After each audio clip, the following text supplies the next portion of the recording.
Yeah. Gareth Jones, here at Short Circuit. How's it going at the show? What's going on here? You did a talk earlier, right? What's going on is a celebration of Mute Records, really. That's what it feels like. It's a quite wonderful thing. It's nearly 30 years since I started working with Mute. They're a real significant player on the sonic landscape of our times. And we're all here together in some kind of big celebration. So it's great. I did a talk earlier. I got away with it. I hope to get away with this one too. Yeah, people seem to enjoy it. So just sort of take a rewind, if you don't mind. No. You started out kind of BBC trained, right? BBC, I learnt one end of a microphone. Actually, I knew about one end of a microphone from another from hobbyist when I was a schoolboy with my ferrograph, but I got a basic training at the BBC, yeah. Nothing to do with rock and roll or electronic music or electro pop, but I learnt a bit, you know. And then straight into kind of pretty much electronic music with the John Fox. Yeah, well, I was lucky enough to blag a job in a little 8-track studio. It was kind of punk ethos. I never got trained up. Right. I don't think I would have had the personality to be an assistant at the time when I was a young man. And so I enjoyed being kind of self-taught and learning from the artists I was working with. It was a really legendary, scummy little 8-track called Pathway, analog, obviously beautiful 1-inch analog tape. All the echo machines were Revoxes, right. Very analog echo plate, home built. Wonderful, yeah, John Fox, and learnt massively from John. Because you're kind of really into technology. I mean, how did you get exposed to it at that time? Because presumably then it was really hard to find because it was so expensive and so sort of well, it was from the artists, I think. John came in with an ARP sequencer, which I'd never seen before, right. You know, which was the core sequencer for the whole project, and he had a CR78 drum machine. So the artists were coming in, the electronic music artists were coming in with technology, and there it was, and we were making it happen. But then in the same year, Madness. I mean, kind of slightly funnily enough, random. Random, because I was a freelance engineer at the studio. I was working with whoever came in. Clive Langer came in with a Space Echo, which I'd never seen a Space Echo before. That was incredible, you know. So again, the producers and the artists coming in, were bringing their technology, you know.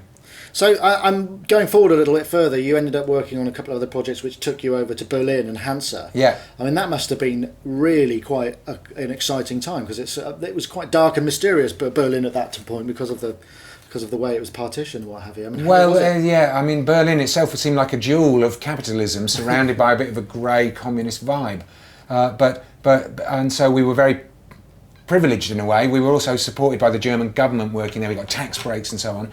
But one of the big things about Berlin that got me was a manager of a band I was working with really wanted me to mix in Berlin. And I was like, no way, man.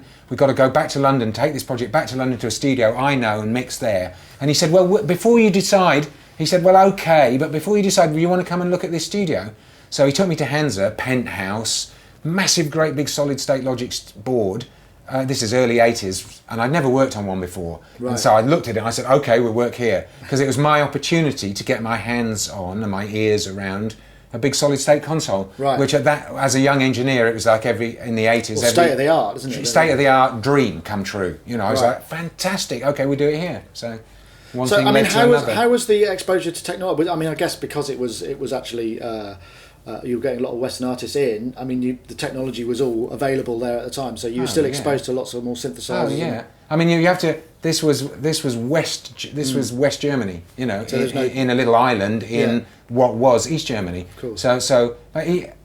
Anyway, East Germany had loads of high tech stuff. Obviously, as we saw with that wonderful radio tower and stuff. You know what I mean? Yeah. But anyway, of course, we had there was no downside for me being in Berlin. It was wonderful. Was there any cross-pollination? Because I mean, there's some wonderful old sort of absolutely mad East and Russian synthesizers that we're kind of being exposed to now. Did you get any? No, I didn't see any at the time. I'm sure there was maybe some really hip dudes had some of that stuff. I didn't see it, except there was the microphone factory Neumann had split, sure. And I knew a wonderful guy in Berlin who was really into old tube mics, and he was a German himself. He was shopping in what was the Eastern Bloc for all these old mics. I bought a 1937 Telefunken CMV3 tube mic like this. Wow. From him, which he'd sourced, I believe, somewhere at a radio station in East Germany, where there was no use to them because they needed small functional mics, you know, that would work in a modern environment. So Of course, and I read recently that you actually kind of jettisoned quite a lot of your mic collection from those days. No, I only had one vintage tube and I sold it. Perhaps that was a mistake. I made some mistakes, but I really believe in space clearing and getting rid of stuff to make space for new stuff. Yeah. I kept my old Sherps and Brul and Kea microphones, so because I could still get those fixed. I wondered, anyway. Don't. It hurts. But I was going to ask you because also you're credited for introducing a lot of bands to this new technology, particularly sampling, those kind of things. Introducing that into music production and utilising it that way. So presumably you've been kind of really right on that kind of cutting edge of just knowing about this stuff. Well, I love both. I love computers in the 70s when computers were the size of this room. As a student kind of thing, I was seeing fascinating, and as they became usable in music production, that became really super interesting to me. So, in terms of sampling, because that was a really big milestone in music production technology shift. What did that enable you to do more of? Because in some ways, it enabled people. You spin the chorus back in again and again and again, rather than re-record it. In some cases, did you find that you were using it for more creative purposes than that? No, we weren't. We weren't really using sampling for that. We were using sampling to grab, real sounds. Found sounds, right. Yeah, found sounds, and making melodies and beats out of them. And that was wonderful, and it was never used to imitate something else. Oh, not so much. In fact, I don't remember doing much spinning in on tape like that. We tended to when there was a mistake, perhaps sometimes, but I didn't use it much for that. It was much more about found sounds and beats and melodies from found sounds, Right. Oh, well, that's good. Good on you. Yeah, well, it wasn't fun. Then. It was fun, The other thing, also famously now, you work a lot in the box. Obviously you still work in consoles as well, but due to budgets and what have you, if somebody wants to kind of get your experience and your perspective on a mix, you can kind of do that in your own room with your own setup. How do you find the approach is different? Obviously, it's all software, but is there a difference in just kind of actually gain structure and putting things together to get that same quality on a mix? I don't. I do. I suppose I gain structure in the box much like I would on a console. I don't know if that helps or not. It's just so deep in my. I can't have all overloads going all through the digital world, even though it doesn't. It just doesn't feel right to me. It's everything's gain structured and bussed as if I was on a console. I do. I when I mix in the box, I'm constantly tweaking what I do. Right now, I do metric halo into fat busted. So I'm coming out of a little. But I've done a lot. You're doing some audio summing. Yeah, right. In the fat busted with the tube drive. But that's new to my setup. I've done a lot of great mixing in the box with the metric halo with digital mixers behind Logic. I personally use Logic. Right. So I'm not summing in Logic. I summed in the RME Total Mix for a long time because I felt it gave me a bigger, wider, deeper sound. Now I use the Metric Halo mixers. It's called the Mio console because I use the Metric Halo interfaces.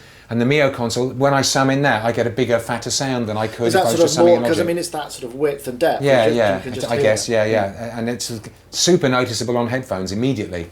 Well, it's very interesting because a lot of people are using the same software packages. They smack the two bus on the way out, and it's exciting and vibey when you're correct because you're often writing and recording in the same environment, and it's difficult to separate the vibe of the session with the vibe of the mix and sort of deconstruct it. Yeah, I guess sometimes that's really good to go to a new. That's why I get some work actually, because as a mixer, that's where you're invited in. So because the artist or the producer wants to do something new. Right. I'm mixing a record now where it's exactly that. They've done unbelievable work, but they just felt they needed to bring someone else in at the end to just refreshment, just to refresh it. Or right, a different perspective. Yeah, slightly different perspective. In terms of monitoring, how do you kind of swear by specific D2As? Are you kind of very specific on how you like to listen? Well, obviously my favourite is to come out analog. Right. Through metric halo or prisms or something, or to a nice Vinny, and listen to the analog is my favourite. But when I'm mixing the box, I've come to rely on because it's something I can carry with me. I use my Grace headphone amp and maybe my Sennheiser 650s or something, just because I know them. Right. It's like anyone. It's just something I know and I trust, and I find helpful. I suppose the other thing about mixing in the box is you could just pull all the fails down and start again and still go back to where you started from. That has good sides and bad sides, doesn't it? But one of the things I love about mixing in the box is the fact that I can work on a mix for a bit and then put it away and come back to it. Not so much to start again, but just to come back and and work on another song in between, or maybe a couple of other songs, and then come back and that's what's wrong with it. So it helps me hit the spot sometimes, Absolutely. But I love. I love mixing through a console as well. I really do, because it's because of all the little subtle overdrives and distortions and extra quirky bits of things you get, you know. Absolutely. So, I mean, we were talking before we pressed the red button about some of the analog synthesizers you still have. I wasn't aware you were still in that world. I thought you were kind of totally software based, but that's not the case. I like limitations, and I was talking to Tara earlier, and we were chatting about it. You know, I feel that the synths where you can't save the sounds force you to be more creative. So for because the moment, you build a sound for the moment for that song, and you record it on tape or in the computer. And if it's not right, you have to build another sound later. And to me, that's the same. That's how I want to use to me, that's a really exciting way of using synthesizers, because it forces me to commit. Whereas I've done a lot of work with software synths, and some of them are great. You know, I particularly like Urs Heckman's Ace synthesizer, but still I can save it, which means I can just save. I don't record it. I just save it. It means I can tweak it later. As if never make the decision. When I use if I use my Dark Energy or my Tiny Sizer, I've only got 2 now. Whenever I use those, I have to record it, and if it's not right, I have to do it again, and that's really good. I find that creative, you know. Oh, that's an interesting way of working, because I mean the other thing is, you're living for the moment in terms of the actual track, because you produce as well, so encouraging bands to kind of, how do you kind of find that you're getting the best out of a band? Do you kind of try and encourage that ethos? Well, it's committing again, isn't it? The project I'm working on now, one of the great things about mixing analog, even though we do stems, it really forces us to commit, because we build a mix in a day on an analog room, and then we put it on a 1/2-inch tape, and then okay, we've got the stems, but we're really trying to get something. It's different from mixing in the box, isn't it? As you know yourself from your work, you know, because you have to commit, you have to get it good enough to print. You know, the red light moment. Yeah, you have to get it good enough. As soon as the light's blinking on the you know what I mean. The pressure's You've got to do it, and that forces you to do something different from where you go. Okay, well, I'll just start the mix in the box. I'll come back to it tomorrow and the day after. You know. So. And I suppose the thing about that is obviously you're down to budgets and where you can kind of, whether you've got the opportunity to do that, but then if you've got stems, you can do other stuff afterwards, right? Yes, exactly. And so at least if we take the stems, then it gives us the opportunity. That's kind of making the client happy in a way, making sure that the client is happy at the end, where they say, hopefully, I love the mix, but then we've got the stems. If we have to, we can put it back together. So in terms of actual kind of larger commercial facilities, do you think we're sort of losing quite a lot of classic recording spaces and mixing rooms at the moment? I mean, are there enough to be able to make those great records, do you think? I rarely get a chance to go into one of those larger, glamorous mixing facilities anymore. I think it's all artist-led, isn't it? I think it's when there's passion and creative and good songs and creative artists, we can do stuff anywhere. You know, we really can. I mean, and having said that, it's great to go into a big studio for drums, and it's wonderful. I love a big studio. Maybe it's a bit of a luxury now. That's the thing. It's a bit of a luxury. So, I mean, one last question was, you know, your work you're still very much behind the scenes. You're not kind of a front of house kind of guy. How do you measure the success of a record on your own terms? I mean, when do you feel that was great? Is it purely commercial, or is it, you know, is it a mixture? How does it what's the sort of, you go and go, that was great, what and why? I very often when I finished, I can't tell.